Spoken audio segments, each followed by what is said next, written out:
So manufacturers love to say that yes, their wood filler is stainable. But is it really? So I've got 3 different popular brands of wood filler here, as well as a DIY version. And today I'm going to put them to the test.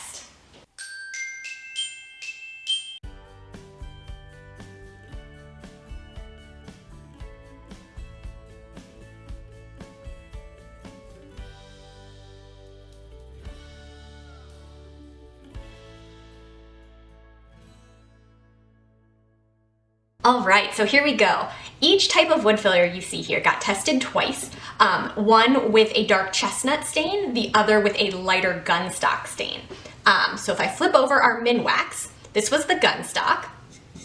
And you can still see, so I would say that it took the color pretty well, but obviously it still stands out. Wherever you have those holes, it's pretty obvious where you had to use wood filler. And to be honest, I actually don't think that's their fault. There's not much they can do about the fact that the texture is going to be different and that it's not going to match the rest of the grain of the wood.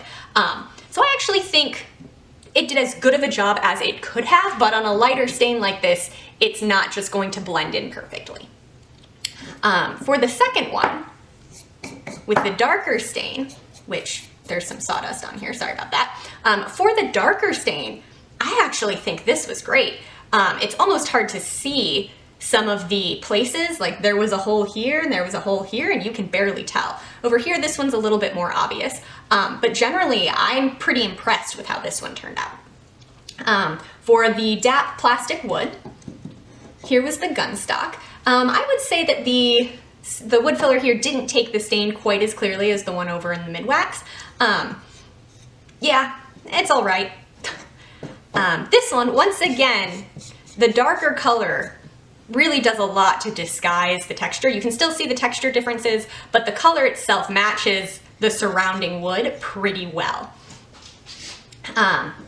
For Elmer's, I actually think this was the worst on the gunstock. This is a clearly different color than what's around it, whereas over here on Minwax, it does match pretty well. It's just they still stand out because of the texture, whereas this is just a different color altogether. And I would actually say I'm less impressed with the dark one too. This one in the center really stands out. It doesn't match at all. Yeah.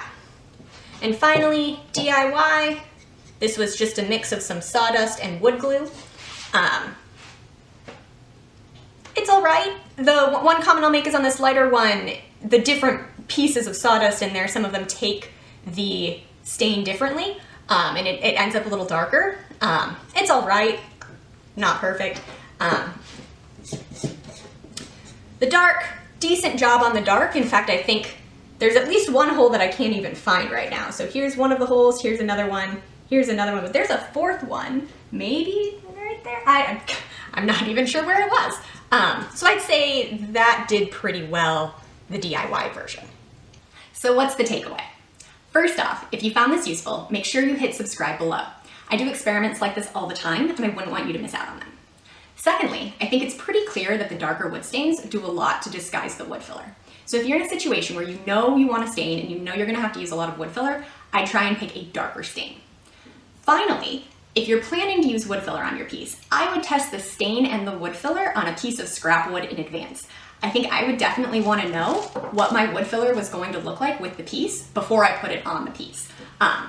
So if you have some scrap wood that's the same thing that you built with, you have your stain you're going to use, you have your wood filler, you can test it out and know exactly what you're going to be working with. I hope you found this useful, and I'll see you next time.